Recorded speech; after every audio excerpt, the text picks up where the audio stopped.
Mejorar la gobernanza, fortalecer nuestros sistemas de justicia penal y promover el Estado de Derecho, debemos contestar preguntas que no han sido respondidas. Y no podemos medir nuestro progreso sin datos. Pero ¿cómo lo hacemos? Teniendo datos confiables y exhaustivos, aprovechando los registros administrativos, realizando encuestas a la población y a las empresas. Nuestra meta es proteger al mundo y construir sociedades libres de miedo, libres de violencia, para fomentar el desarrollo sostenible.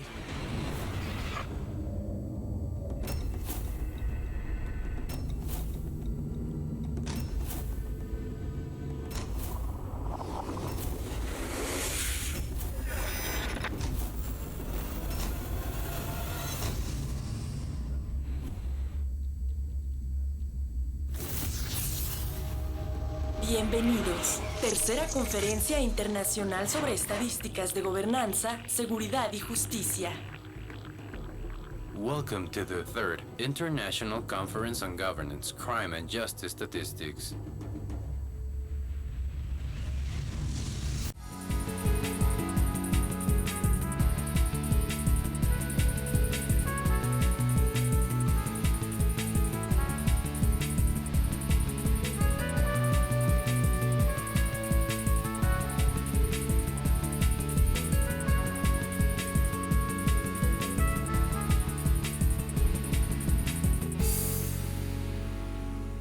Bienvenidos a esta reunión. Voy a cambiar del castellano al inglés según los presentadores. So to start with, we have, for me it's an honor to present a colleague and a friend, Jörg Martin Jelle.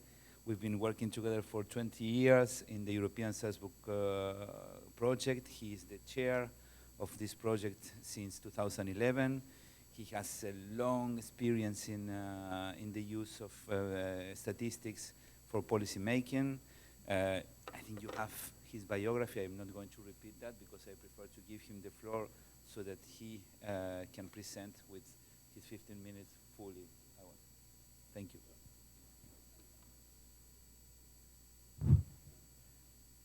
Buenos días, señoras y señores. Ladies and gentlemen, I would like to talk about multi-level approach, taking into account all levels and all data available within the criminal justice system and maybe the added value for policymakers.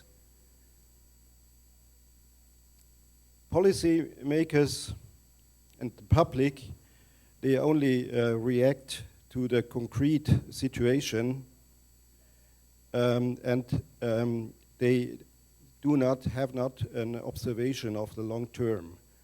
For example, they realize a rise of figures of burglary, and they want to do a little bit about this, and they don't know how to do this and how it comes that the rising figures are there. Could you please go on with the slides? I have to do it. Okay, sorry. Okay. So we as criminologists and other experts from police and criminal justice have to evaluate the concrete problems within a greater or broader context. For example, if statistical figures show a surprising increase or decrease, international comparisons are helpful. And I think that this is my main point. In order to get a full picture, one should not only refer to police figures, but consider the court level as well and other stages. And so I will present a more sophisticated approach, taking into account the whole system of criminal justice. Well, what is my talk based on? I'm, as Marcelo told, I've been member of the European Sourcebook Group since 1993 from the very beginning, and we started under the umbrella of the Council of Europe. Our model was the American Sourcebook of Criminal Justice Statistics, and our focus was on the whole system of criminal justice. We have a coordinated network of national correspondents in 38 European countries, and we provide data from different statistical sources and information on statistical and legal definitions. That is very important, these metadata section. About the total of criminal offenses and 20 offense types. And what is my point, the data refer not only to the police, but to public prosecution court, prisons, and probation as well. And we have developed for every offense and legal measure standard definitions. And what is most important, we document the deviations of the national definitions and statistical data. We cover the years from 1990 to 2011 at the moment, and hope to go on with the next edition to 2015. You see, you can have free access to the database hosted by Marcelo in Lausanne, and the electronic file of the book is in Heyuni. You can, it's a free access as well. Well, why should we not only refer to police data? I will shortly mention a few examples of the shortcomings of police statistics data. First problem, underreported crime. I take the example of Albania theft, and you see the crime rate in Albania for theft is very, very low. And this is not because they don't steal there, but of course there is no trust in the police work. And the only way to overcome this is you should have crime surveys in order to find out about the differences. But of course, crime surveys cannot cover everything. We have to rely on police data as well. Second example, minor offenses are not recorded as criminal offenses, particularly in some Eastern European countries. I take the example of Poland, theft again, and you see the figures, the rates are very low. Maybe Polish people are better, let's say, than Germans, of course. But the thing is, in Poland and in other Eastern European states, there is a sort of a minor offense called in Poland wykroczenia. This is not handled within the criminal justice system and not recorded in the police statistics. Therefore, this is the difference. And the same is true for minor juvenile offenses. They are not recorded as criminal offenses. And here the example of Slovenia, first robbery, it's a quite normal picture. The percentage of juvenile offenders. But if it comes to the whole of criminality, of offenses, you see the percentage of juveniles is very, very slow because all the minor offenses are not recorded in the police statistics. That means if you want to have real international comparisons, you should exclude minor offenses if possible. Definition of offenses, I can do this very shortly because we have the ICCS. We have done this from the very beginning, but not only the standard definition, but we have an include and exclude list for certain items, and the national correspondent has to fill this if he can meet these include or exclude requests. Therefore, we can better see if a difference is, let's say, is due to the different definition or is due to different statistical data. Last problem, that is about statistical recordings. If you look at the upper line, the black one, that is the Swedish offense rate. And the lowest line, that is the Swedish suspects rate. And this huge difference cannot be explained by, it can only be explained by the different recording system taking place in Sweden. And therefore, that is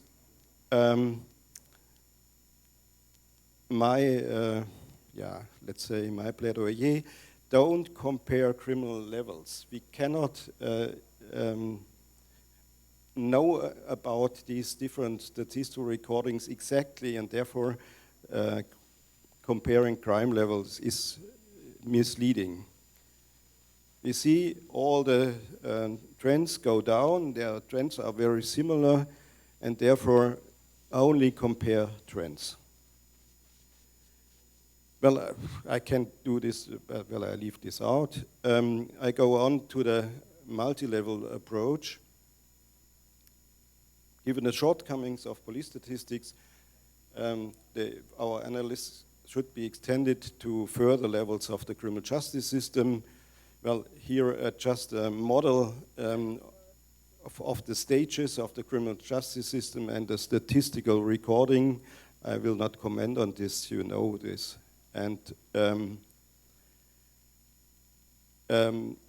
within this chain, from the police to public prosecution and the courts, there is a selection going on in favor of the more serious cases. We could follow this if we had an ideal form of a flow statistics, but no country can provide this, and therefore we have to stick to cross-sectional data on the different levels.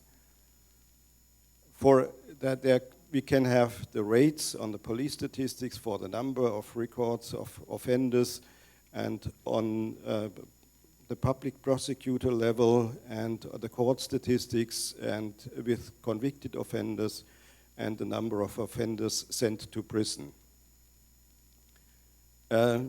This is a graph how this can work. I left out the prosecution data. It's the police data on offenses, offenders, and the court data about convictions and unsuspended prison sentence. And you can relate these different rates to each other, and then you can relate the offenses to the suspects, offender ratio, the suspects to persons convicted, conviction ratio, and the convicted to unsuspended prison sentences, punitivity ratio. And this is a sort of result. I have to go on. I think I leave this out. I only make one example, otherwise my time is out. I take the example of robbery. The blue columns are the offenses, the red ones the suspects, the gray ones the convicted, and the yellow ones the unsuspected prison sentence. And if you compare Germany, that's the left side, and Western and Northern Europe, and Europe total, you see on the level of crimes, of offenses, offense rates, there's a huge difference. If it comes to the offenders, these differences diminishes, and the conviction rate is almost the same in these three parts of Europe. The last difference is the unsuspected prison sentence rate. You see that the punitivity in Germany is a bit lower than in other parts of Europe. Our prison rate is lower in respect to robbery. And you can do the same for rape, for example, and you have this tremendous high offense rate in Northern Europe, especially in Scandinavia. But when it comes to the offenders, this difference diminishes. And on the conviction rate level, it's almost the same everywhere. Well, good. These are the ratios. I cannot comment on this. You can calculate the relation between offenders and convicted persons, that the conviction ratio, or you can calculate the ratio between the relationship between the convicted persons and unsuspended prison sentence. And then you see that Germany has a lower punitivity rate in robbery and rape than other European countries. Well, these are a few examples how you can do this multi-level approach. Of course, there are other examples, but I'm out of time. Therefore, I conclude international comparison can be improved by crime classifications like the ICCS. But it's very important metadata are needed. And because of the shortcomings, comparing level of police-recorded crime is misleading. Crime trends are a better measure for comparison. They are similar in Western and North Europe. But a more complex picture can be drawn if one relates statistical quantities at the different level of the criminal justice system, especially at police and court level. They indicate the process of selection and attrition within the course of criminal proceedings. And these relation can be measured in form of ratios, as I said, the offender ratio, the conviction rate, the punitivity ratio. Attrition is strong all across Europe, even for more serious offenses like robbery. The majority of cases does not end in a conviction. And punitivity tends to be lower in Northwest Europe and higher in East Europe. Then my last point, a multi-level approach can tell more about the more serious offenses and help to evaluate the efficiency and effectiveness of the criminal justice system. It pays off. Thank you.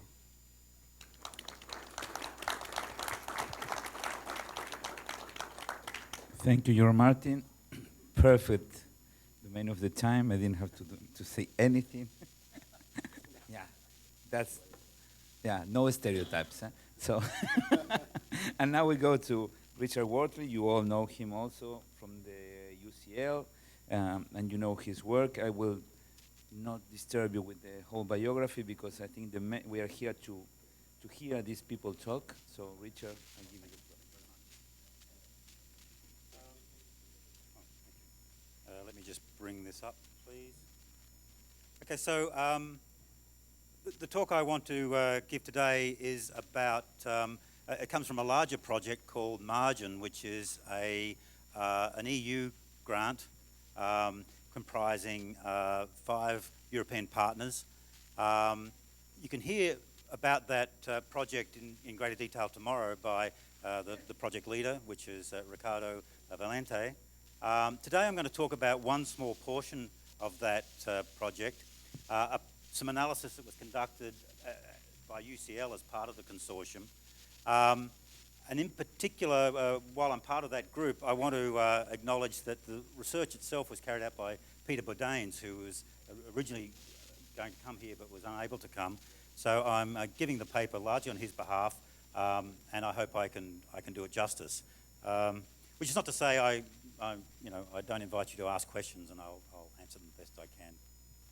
So I won't, because of time, I won't go through these slides in any detail, but this basically just talks about the project more generally, the Margin project more generally. One of the differences in the data I'm going to present today from most of the data we've looked at so far this week is that we're talking about perceptions really, and in particular about fear of crime. What we're interested in are the various factors across different countries that might predict fear of crime and feelings of insecurity, and looking at differences amongst those countries. And again, I'm going to be fairly selective in what slides I concentrate on, again, because of time constraints. But briefly, this slide talks about the utility of cross-national comparisons.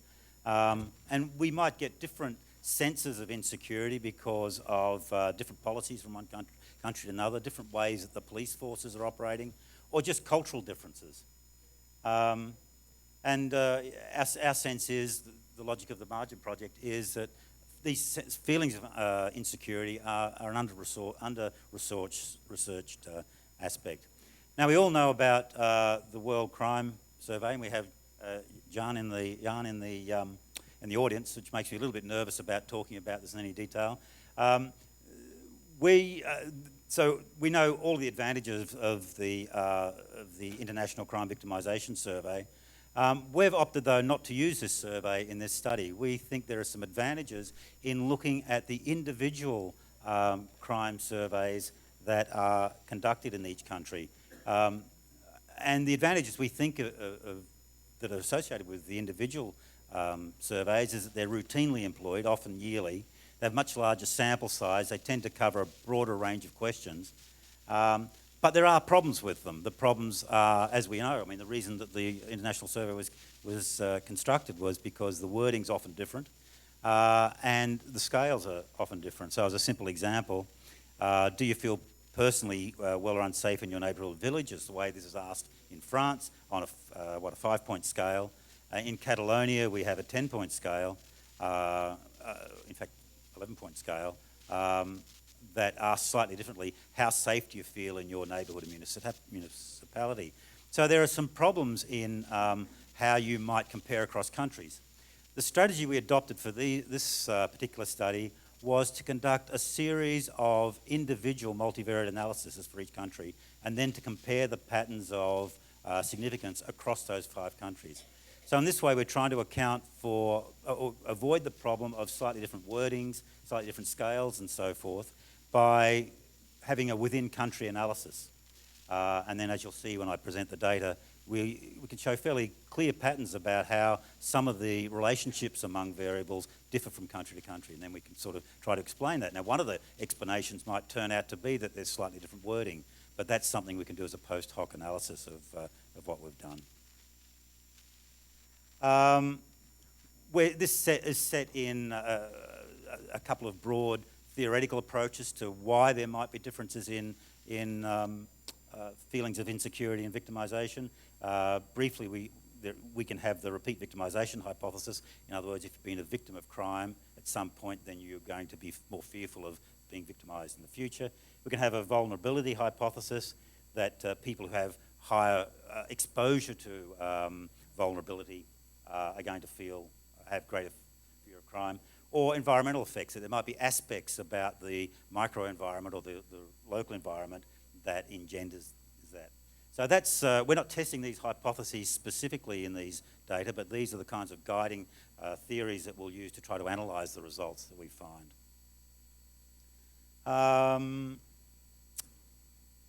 Let me see. I might just move that. We're going to look at 5 European victimisation surveys. One from Catalonia. The details are there, so I won't read them out. The crime survey for England and Wales, survey from France, from Budapest and from Italy, and you'll see there are differences in sample sizes, in dates.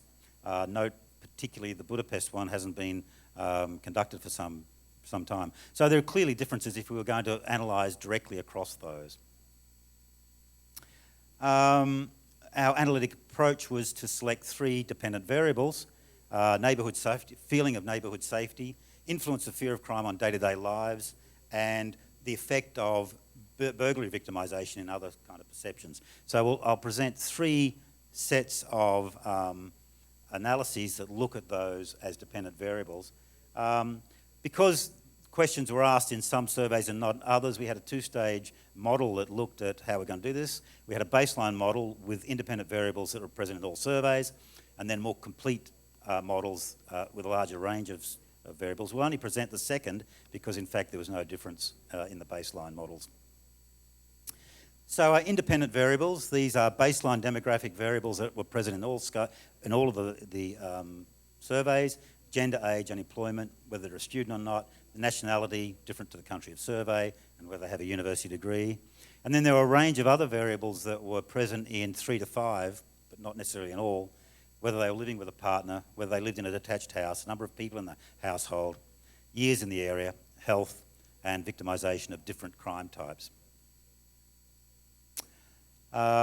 So you can see, again, this question, their first dependent variable is perceptions of insecurity in the neighbourhood level, and it's asked in all of the surveys, but the wording's slightly differently. And again, you can read that. In England and Wales, how safe do you feel walking alone in this area when dark? Go down to Italy, how safe do you feel when you walk alone at night in your neighbourhood? Slight variations across those. So here's the results of the neighbourhood safety survey with the range of predictor variables down there. And let's have a look. So as I said, there are 5 independent multivariate analysis here, but we can see generally similarities and patterns across it. So we pick here, we can see that uniformly, a cross means that people feel more unsafe, a negative sign means they feel less unsafe, a dot means that it's not significant, and a blank means that it just wasn't measured.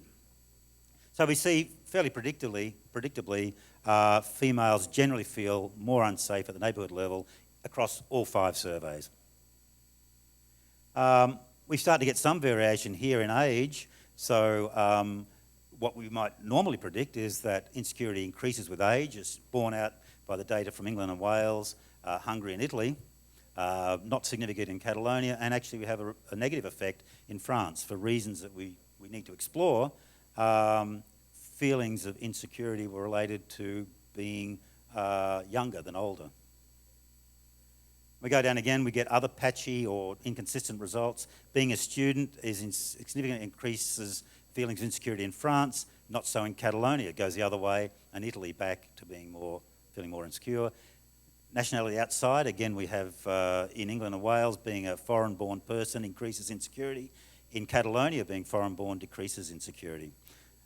I'll come to what some of this might mean a little later on. In fact, this is of course the issue of it. If we live with a partner, again you can see the pattern there varies between France and Hungary on the one hand and Italy on the other. And years in the area are generally fairly consistent there. And these variables here are about people's experience of actual crimes. Did they experience these crimes? The number of times they experienced them. And again, generally, to the extent that they have an effect, that's all quite consistent. That if you've been a victim of crime, any one of those crimes, then you feel more insecure. But again, the pattern varies across countries. The second dependent variable's influence on day-to-day lives. 3 surveys covered this, and again with slightly different wording. England and Wales, how much is your own quality of life affected by fear of crime? In France, do you personally feel preoccupied with the problem of delinquency in your neighbourhood? And Italy, how much does fear of crime influence your habits? So you can see, again, slight variations, but if we look at the regressions, again, just highlighting some of the results here, those that are inconsistent. In England and Wales, we find that age, as age increases, then there's less effect on day-to-day lives. In France, as age increases, there's a sense of greater effect. If we look at whether people have a degree or not, then in France, having a degree increases fear, Italy reduces it. I should add, of course, all of these variables are controlled for one another, and so, by and large, they're independent effects. It's not the case that a degree, for example, might be partly explained by age. And finally, victimisation. So this time we turned victimisation into a dependent variable. Have you been burgled in the last year, or how many times? And we looked at the sorts of things that might predict that. And once again, we see patterns of varying patterns across countries. For England and Italy, as age increased, it was associated with more burglaries, and the opposite for Catalonia. And you can see those other changes for income and detached house. So I'll leave you to look at those. So, our conclusions. Well, national victimisation surveys can enable international comparisons, even when they don't have the exactly same design and questions across countries. A number of cross-country differences exist when analysing national victimisation surveys. In many cases, these differences appear to highlight actual differences in the population, as opposed to differences brought about merely by the question wording. Theories of vulnerability and victimisation and their relation to perceived insecurity and victimisation are generally supported by the 5 European countries, but again, with variations in the way that that pattern played out across countries. And of course, that's the implications. I'd love to now be able to explain to you exactly why France and Italy are different on some variables, and England and so forth, but that's our challenge now in the next stage of the work, and with the aid of the rest of the data from the Margin project. So future research will help us identify the source of these differences, but I guess the other message is that individual surveys that are routinely conducted can still be used in international comparisons and produce interesting results. Thank you. Thank you, Richard.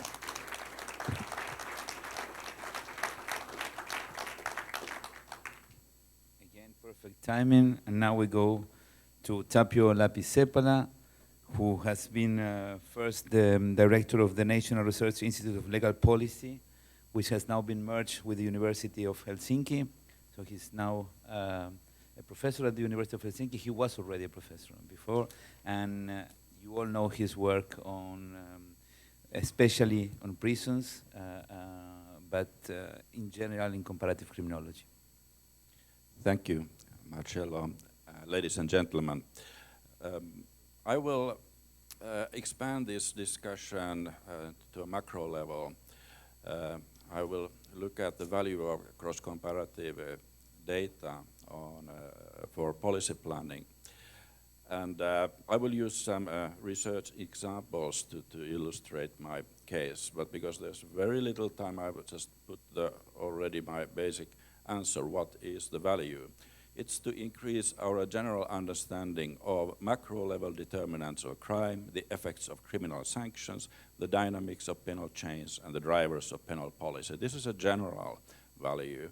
It also helps to assess each country's position relative to its neighbors and important reference nations about levels of crime and penal policies. This all is very important, essential, to realize knowledge-based and rational criminal justice policy, which is the aim. Now, of course, then we have to assume that the policymakers and politicians are willing to listen to what research has to say.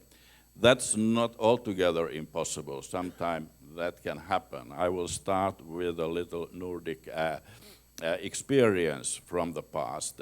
50 years ago, Norwegian Niels Christie published a incarceration data showing that starting from 1810, showing how Finland was very peculiar. Finland had 3 to 4 times more prisoners than the other Nordic countries. We did not like that, so our politicians and policymakers took this news rather seriously, and here you see what happened to the Finnish prisoner rates after these results were published. We reduced the incarceration rate into 1/3 of the original position. So, of course, the question remains, what about the crime? How did this change influence the crime development? So we can see here, we put the same countries here. You see Finland coming from up there with a very high incarceration rate, going down, reaching the other Nordic countries in the early 90s. How this difference was reflected in crime rates? Here you see the trends in recorded crime in these same countries, and what you see, the trends are exactly identical. There was no difference in the development of crime, despite the huge difference in the use of imprisonment. So this is the general message, in fact, what I want to give with this very short speech. First, Comparative analysis in a right time for a right audience can have a substantial impact on national policy planning. Secondly, policy changes are possible, and there is a strong suggestion based on this figure. Crime rates are not determined, not even substantially influenced by the use of imprisonment. So that is the basic message, and I next will use some of global data to examine this a little more detailed.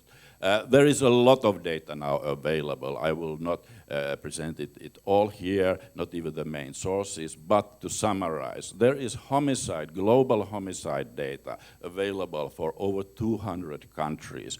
And some of this data is also with the trend data, long historical series. There is imprisonment data available for over 200 countries for comparisons, and there is also trend data. So there is a lot of possibilities. What can be done with this data? You can make long-term historical comparisons on homicide and incarceration.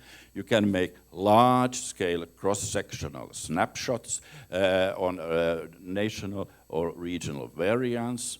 You may make analysis of determinants of crime and use of imprisonment, which factors influence in both of these, and you may study the relation of crime and imprisonment. What is the role of use of imprisonment in criminality? So I will give just few examples, first from homicide, then from imprisonment, then from the relation of crime and imprisonment. Let's go directly to the variation of homicide. It varies hugely now. This is global data from 170 nations with the several years mean, so that one single year changes doesn't affect the results. Only countries with population over 500,000 inhabitants are included, so the range is from 0.2 to 54. We knew that already. Here is the regional variation, and here we see the specific feature on this. Central America is, and also the Caribbean, these regions are on top, about 20 times higher in homicide, lethal violence homicide level than, for example, Western Europe as a region. What about changes? How crime has changed, homicide has changed globally? There is a general crime decline we have heard often, but that does not touch very much this region. There is a percentile increase about 100% from the 90s to 2010 or even more in this region. And then the decline is in other regions.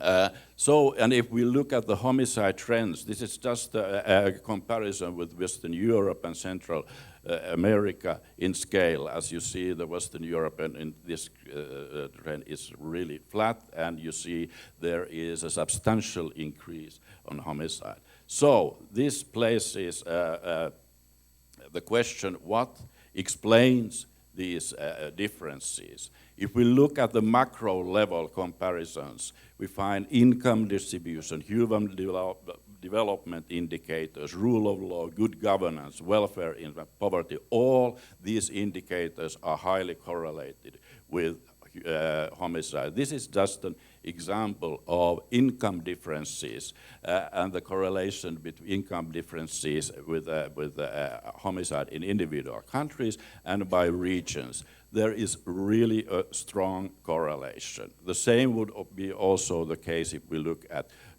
good governance indicators of human development and rule of law. They are very strongly correlated with the incarceration. These issues will be discussed in a later session after the lunch. But I will just point out one the final slide on this topic. When we divide countries according to the income distribution, to countries where into three blocks, countries with the highest income differences, which is on the left side, and then the middle group, and then the countries with the lowest income differences, and then we look how homicide has evolved during the last 20 years. What you really see that in the unfair groups, let's say, it has increased by 40%. In the other group with fair income, it has decreased by 40%. See that the countries with well-off countries, the distance between well-off countries and countries with problems is growing. And this is a serious structural problem.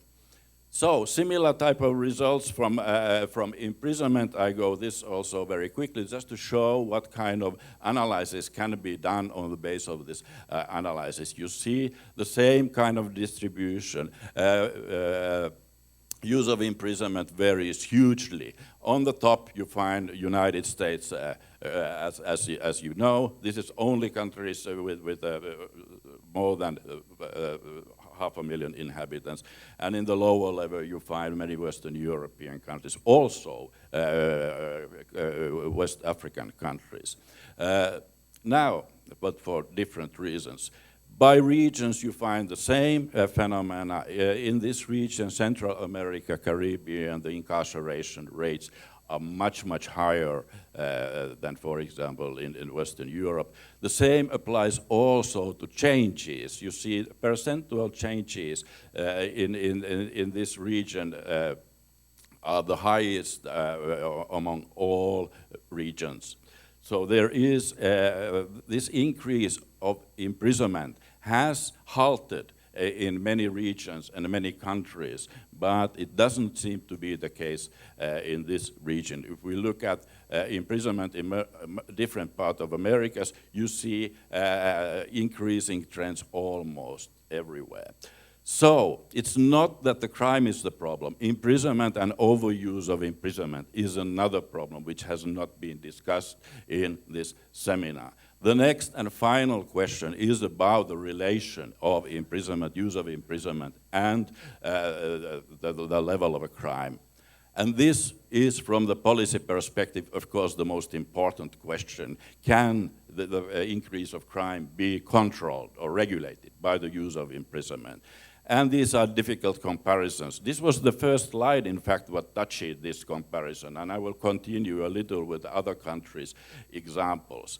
And the main message will be that there is no systematic connection between these two variables. Whether we look it from snapshots or whether we look it from a simple graphical trend analysis or whether we do even more sophisticated statistical analysis. I just have now last graphs showing this from different perspectives, and then I come to conclusions. Just like here, first comparison is imprisonment rate and victimization rates. In national samples and capital cities, you see that there is practically a zero correlation. You see that United States is the outlier with a very high incarceration rate, but with an average crime rate. So the specific position of United States as a world leader in the use of imprisonment is not related to criminality or crime, to other factors. Let's then take overall crime trends with fairly comparable crimes. Let's combine the three Nordic countries, which were Denmark, Norway, and Sweden together. Take Finland separately with a different prison profile, and add England and Wales. So here you see three different prisoner curves from the period of 50 years. Finland coming from up to down, other three Nordic countries staying flat on a low level, England coming from low level up, reaching the same position where Finland was 50 years or earlier. These are the crime trends, general crime trends in these countries. So what you see, identical crime trends with totally opposite prison trends. We can expand this comparison, take Germany and the Netherlands. You see two very different prison profiles. Germany stable, Netherlands coming first up, then going down. Let's look at the crime, recorded crime. Again, you see a similar profile. Let's take United States and Canada. Here are the prison trends. United States is the high riser. Canada, its neighbor, has remained flat and stable, no change whatsoever. Here is a property crime. We could repeat this with violent crime and other crimes. Again, similar crime profile. It is possible to have totally different prison profiles with similar crime profiles. Homicide. This is a homicide, global homicide comparison with logged values and prison values. You see a zero correlation. If you take more developed countries, there would be positive correlation, meaning the more homicide, the more crime, but the more prisoner, but certainly not so that the more prison, the less crime you would have. That correlation you don't find in these. Let's look at prison profiles and homicide profiles, how things have evolved. Finland and United States form a nice pair of comparison. You see the figure, the red line is the homicide trend. It's rather similar, in fact, but the prison profiles are completely the opposite. Okay. United States is not one state, it's several states. We can also compare between the separate United States. Here is state Idaho. You see a flat murder rate going slightly down, prisoner rate skyrocketing. Here you see state Maine, similar murder rate, identical, and you see a flat prisoner rate. These comparisons could be continued, showing that there is no connection between these two trends. Sometimes it is, sometimes it's not. Last comparisons on this, what happened into crime and justice after the fall of Soviet Union? In Belarus, you see both homicide and imprisonment skyrocketed after the fall in the early 90s. In Estonia, it was only the homicide that skyrocketed, prisoners stayed stable. And that's the point when the Soviet Union fell. Last comparisons, and in the end, what happens when imprisonment changes? Let's count the prison changes during 3 years, and then wait for 3 years, and let's look what happens in crime after the 3 years, which is a reasonable time to wait, a lag effect. Here is the correlation with 50 US states analyzed. The correlation is 0. So you get from here, come to the conclusions. Crime is one problem, overuse of imprisonment is another. Violence associates with socioeconomical and structural inequalities. These are the things that should be targeted from that point of view. Crime rates are largely unrelated to the use of imprisonment, which means you can reduce the number of prisoners without notable changes in the level of criminality. Some of these things you can affect, some you can't, but in both cases, good social policy is best criminal policy. Thank you, and there's the information about the research. Thank you, Tapio. And now we'll go to the last presentation by Román Superville González, who has a long career working in different ministries. I would highlight only this. He was head of the Specialized Unit of Investigation of Crimes Committed by Public Employees and Against the Justice Administration, and currently he is a judge at the Supreme Court of the State of Hidalgo. Buenos días tengan todas y todos ustedes. Hoy en día el flagelo que azota al país es terrible. Ese flagelo se llama delincuencia y violencia. Sin lugar a dudas, hoy en día la percepción que tenemos en México sobre la inseguridad es altísima. Hoy en día los mexicanos tenemos una baja confiabilidad y credibilidad en las instituciones encargadas de la seguridad pública, de la procuración, administración e impartición de justicia.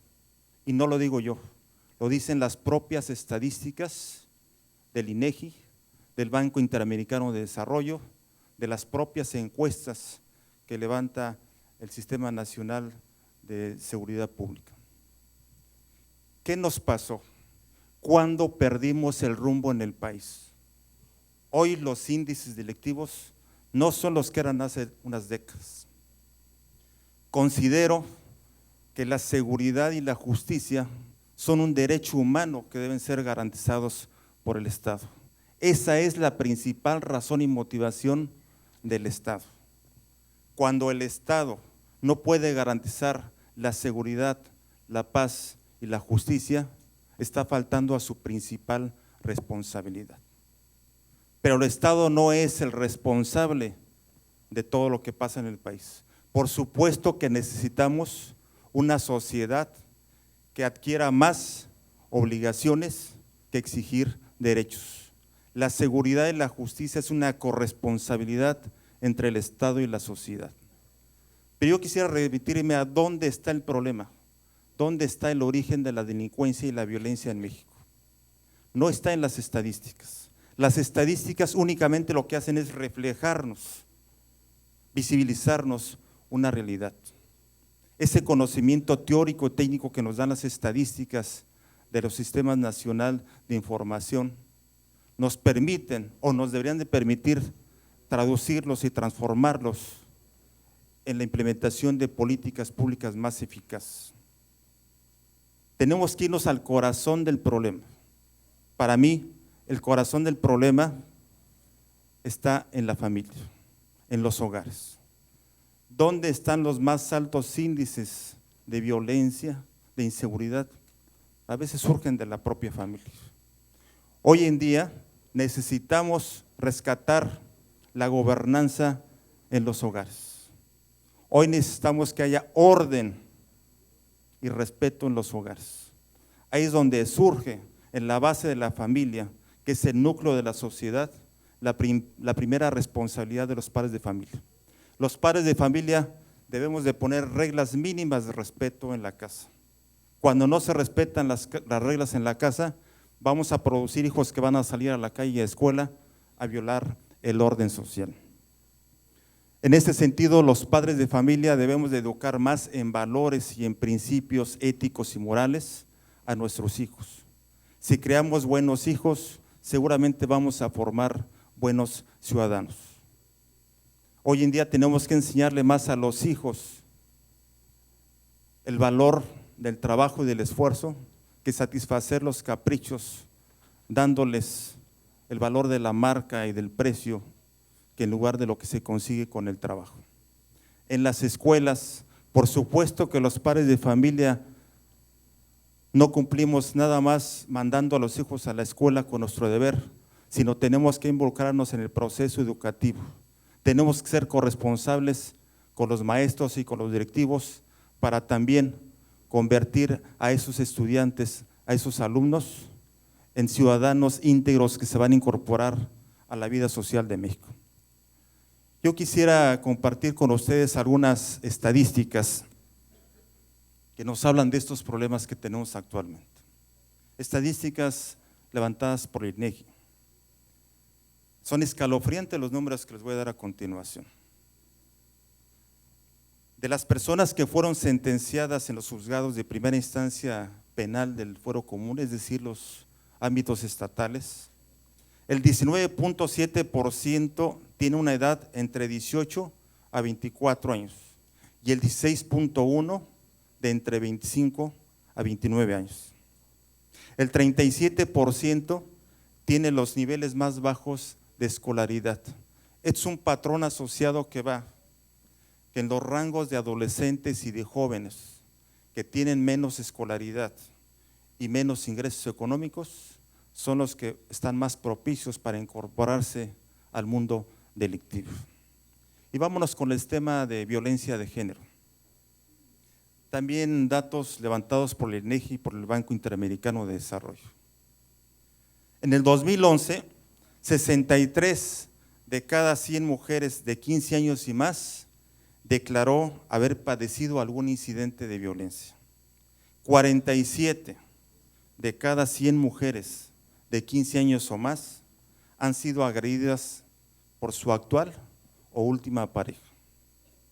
32% de las mujeres han padecido violencia sexual y se estima que en promedio durante los años 2013 y 2014 fueron asesinadas 7 mujeres diariamente en el país. El 40% de las mujeres han tenido que modificar su vestimenta para poder abordar el transporte colectivo en la Ciudad de México.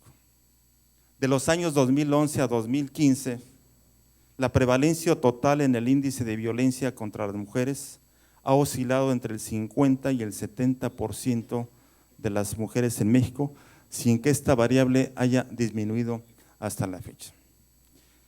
Con estos datos que nos arrojan estos censos con los que se vienen trabajando ya de 2011 para acá con el INEGI, yo quiero, a propósito que está aquí el maestro Mario Palma, hacer un público reconocimiento, en este caso por los poderes judiciales que me toca representar, que los censos que se han levantado de censos nacionales de procuración de justicia, de seguridad pública, de impartición de justicia, de gobierno, de seguridad pública y de sistemas penitenciarios, han sido una herramienta muy, pero muy importante para decirles a los tomadores de decisiones que ahí no están datos, ahí está una información valiosísima que debería de traducirse en la implementación de políticas públicas más eficaces.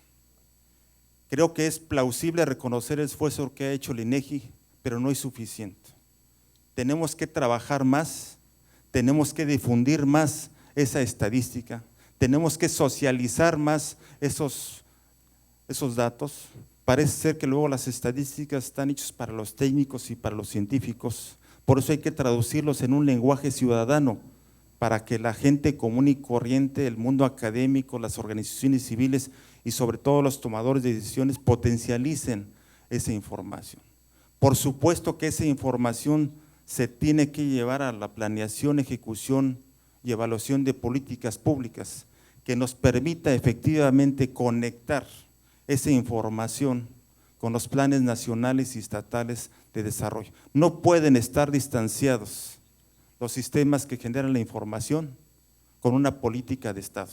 Esta política de Estado tiene que ser transversal y multifactorial, toda vez de que no tendría ninguna necesidad de que tengamos un mundo de información en la página si no es utilizable. La usabilidad de la información es muy importante y en ese sentido la propuesta es que haya una mayor vinculación, que la planeación estratégica del Estado se eleve y se materialice no solamente a nivel constitucional, sino que sea una obligación de Estado que toda esta información basada en evidencias, en resultados, en diagnósticos, se pueda llevar a cabo para que, como dice el objetivo 16 de los Objetivos de Desarrollo Sostenible, se logre la transformación y la consumación de sociedades más pacíficas que permitan el acceso a la justicia a todas y a todos, para que el día de mañana tengamos instituciones más responsables, más eficaces y más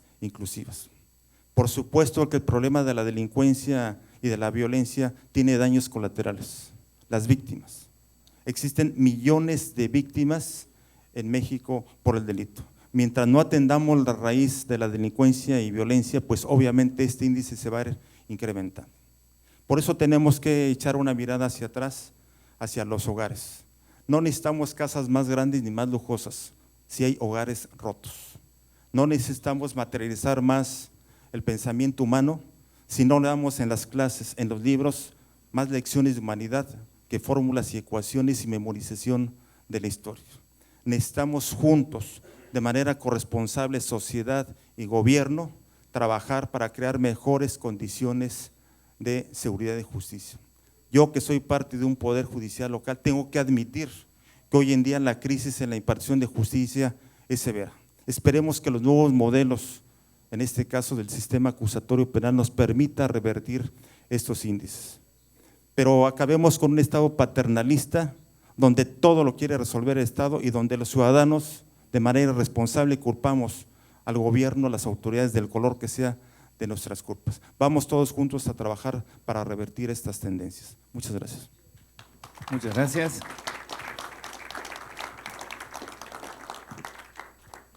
Okay, so now we can start with the questions. I have tried to order them in a logic way. So there are two general questions. One is by Alejandra Varela.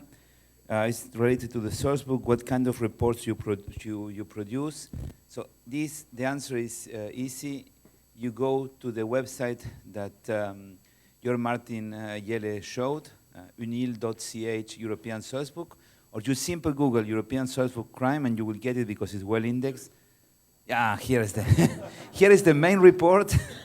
But if you go to the website, you can download the 5 books that we published, and you also have a list of all the relevant publications. There are a lot of articles published in scientific journals, special issues in different journals. You can find all the information there and download it, and if there is a problem, you can send us an email and you'll get it.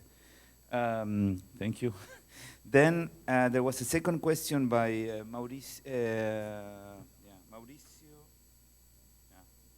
Florencio Martinez, which is a similar question about prison statistics. Now, I would say the same. Which are the variables included? It was in Spanish. ¿Cuáles son las variables que incluyen las estadísticas penitenciarias? Yeah, the same answer. Go unil.ch space. You get the Council of Europe Annual Penal Statistics, and there you have all the variables that are included in the prison statistics. Because these are very general questions. So now we can focus a little bit more. Maybe we can start with Richard. I will try to, it's a debate, so I will try to be a little bit provocative. You know me already. So you show us that you use 5 different regions, like Catalonia, and countries, like France, different samples, different years, different methods, different questionnaires, surely different response rates. You show us that you got different results, and yet your conclusion is, yeah, we can use these comparisons, these national statistics to do international comparisons. I don't see the argument behind that, yeah.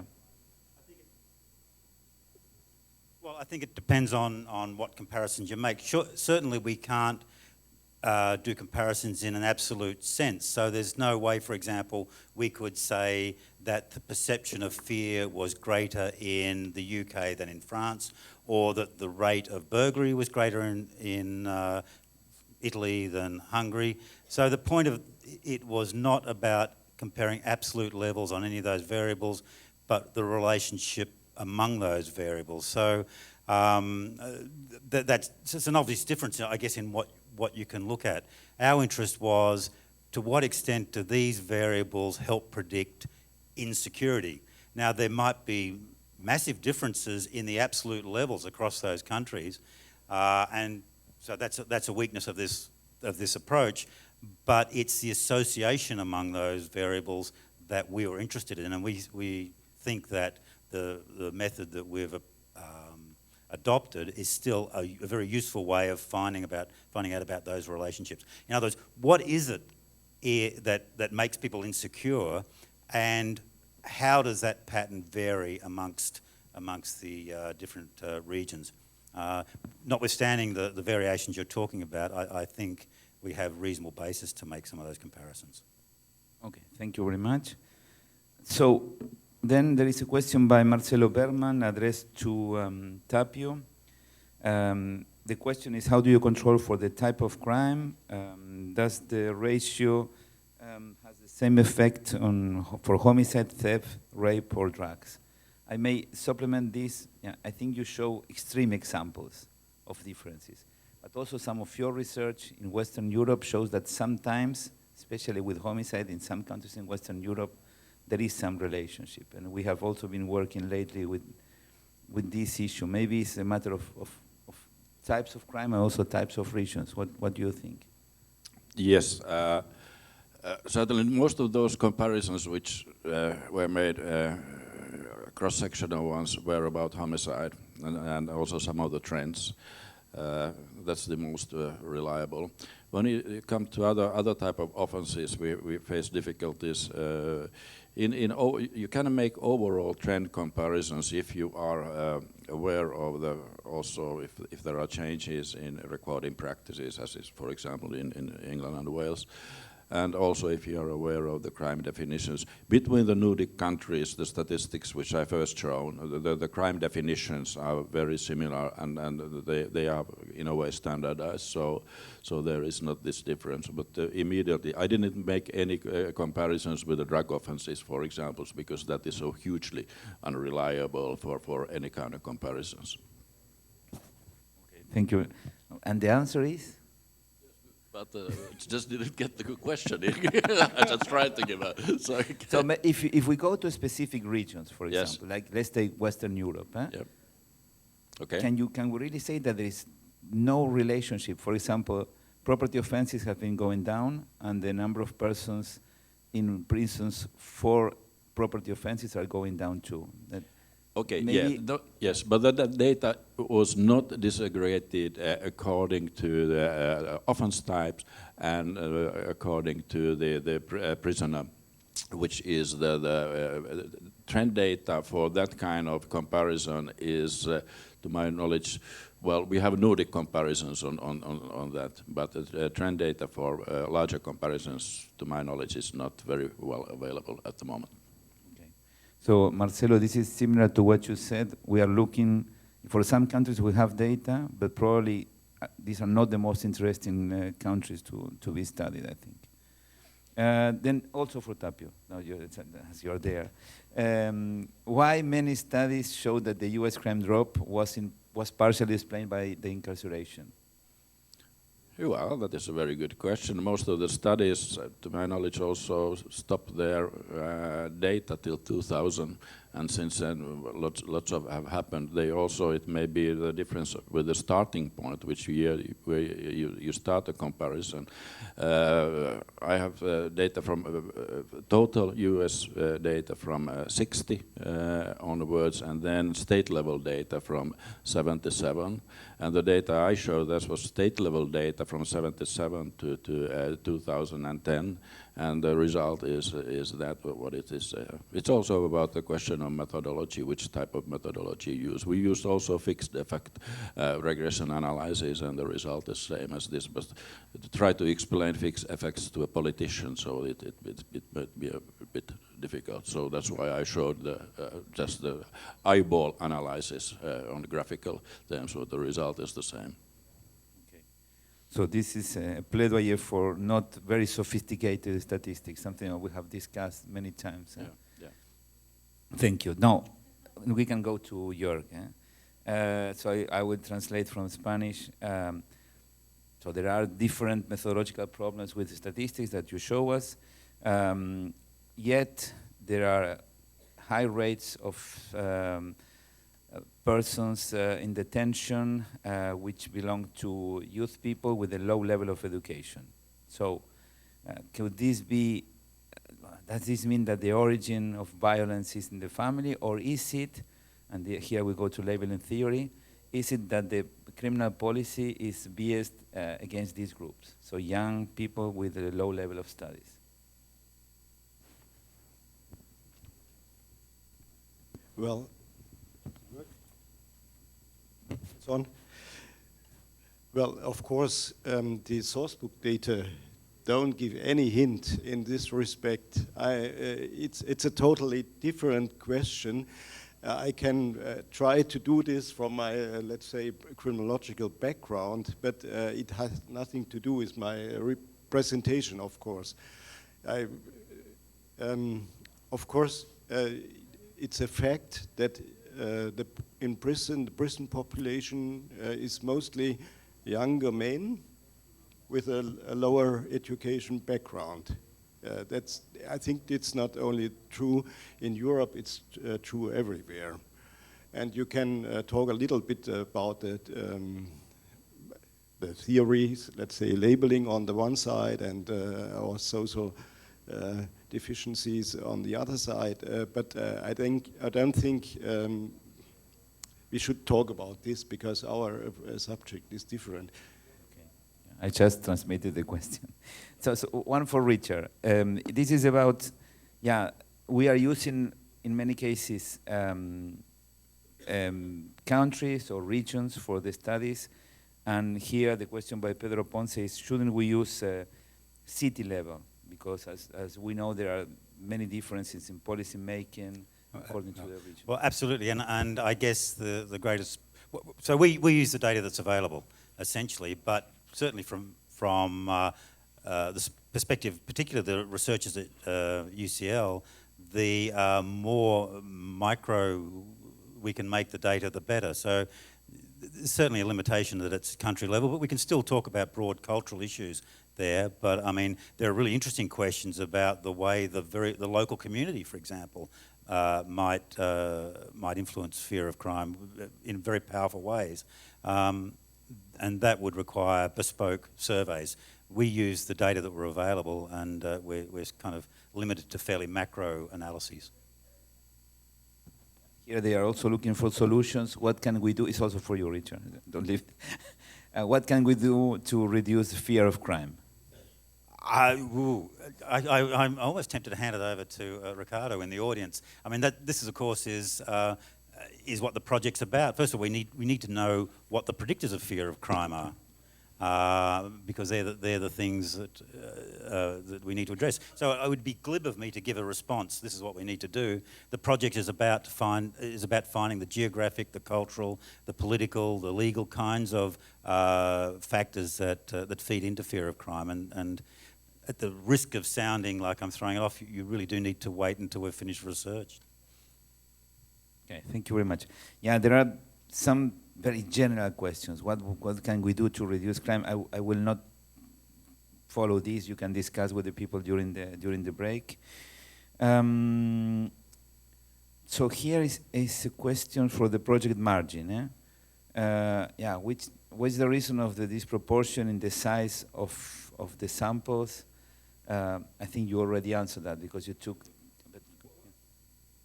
Yeah, again, look, I mean, we just acknowledge that we can't make any statements about one country being absolutely different from another country. We're talking about relative kinds of measures here. So maybe a general question. You are proposing this multi-level approach. Are you planning to publish this, and which are the implications? What can we do once we know which is the attrition rate in the system? Well, first of all, I think we handle these police data as given, but they are not given. The offenses are just suspicions, and offenders are just suspected persons. And often, for example, in the field of homicides, the police define a crime as attempted homicide, and in the end, it's just a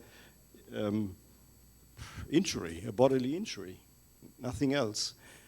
Because especially in the field of attempted offenses, the police often overdo let's say the crime, the original crime definition, and during the proceedings it comes down to a lower level, and therefore we cannot just take the police data as given, and therefore we should have to have a control by other sources, other data from the criminal justice process.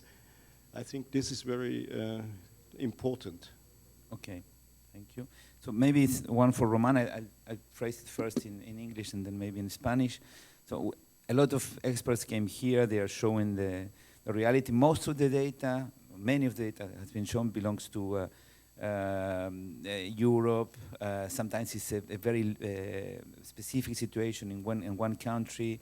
The security hypothesis, crime is going down. Marcelo showed today that crime is going up, mainly in Latin America. So which is your analysis of all that? Is this useful for Latin American criminologists to have this vision while we see that there are so big differences across countries? Sí, claro, por supuesto que es importantísimo conocer estas experiencias internacionales, estos estudios, estas encuestas que nos muestran grandes y destacados autores respecto a cómo ha ido operando, evolucionando el tema de la delincuencia y violencia en otros países, también conocer esas experiencias exitosas que en algunos casos han logrado el decremento de la violencia y de la inseguridad. Y en el caso mexicano, sí, pudiéramos generalizar, pero también podemos hablar de experiencias exitosas que hemos tenido aquí en el país. Lo vimos concretamente en el 2010, si mal no recuerdo, con el tema de Ciudad Juárez, donde era la ciudad más peligrosa de México, con altísimos índices delictivos, con una gran tasa de feminicidios que eran dramáticos, pero a través precisamente de programas que realizó el gobierno federal con el estatal y con municipal, y con la debida coordinación lograron bajar notablemente y recuperar la paz en Ciudad Juárez. Por eso mi conclusión es de que el tema de la delincuencia es multifactorial y multidisciplinario, y deberemos de trabajar de manera cohesionada para lograr rescatar esa paz que tanto anhela nuestro país. Gracias. Muchas gracias. A mí me gusta siempre terminar con una nota positiva. Generalmente cuando vengo a esta mi región, los investigadores se quejan de que no tenemos datos, de que no hay recursos, de que los resultados no son comparables. Sin embargo, creo que esto fue un buen ejemplo de que la situación no es muy diferente en otras zonas. Es decir, se están comparando estadísticas, bueno, que, como nos ha mostrado George Martin, que son muy diferentes de un país a otro, sin embargo, se sacan conclusiones. Richard también nos mostró encuestas de victimización que no son para nada comparables y sin embargo las están utilizando. Esto creo que deberíamos verlo como una cosa positiva. Hay grandes encuestas en Chile, en México, no son iguales, pero tal vez se puede hacer algo para encontrarlo. Es difícil encontrar los datos, se puede hacer. Quizás lo que deberíamos hacer es tener un poco más de confianza en nosotros mismos y intentar quizás publicar esto también fuera del mundo de lengua castellana. La presentación de esta mañana, la investigación del INEGI, muestra también grandes diferencias cuando en realidad yo estoy cansado en Europa que me digan que México está en Sudamérica. Entonces, este tipo de errores básicos, ¿no? En la que todo un megacontinente se reduce a, bueno, esto, Latinoamérica, ¿no? Con la gran diversidad que has mostrado hoy, creo que deberíamos ver el lado positivo. Hay un esfuerzo grande que se está haciendo y creo que siguiendo un poco en esta línea, deberíamos tranquilamente estar orgullosos de los resultados que se están encontrando. Muchas gracias.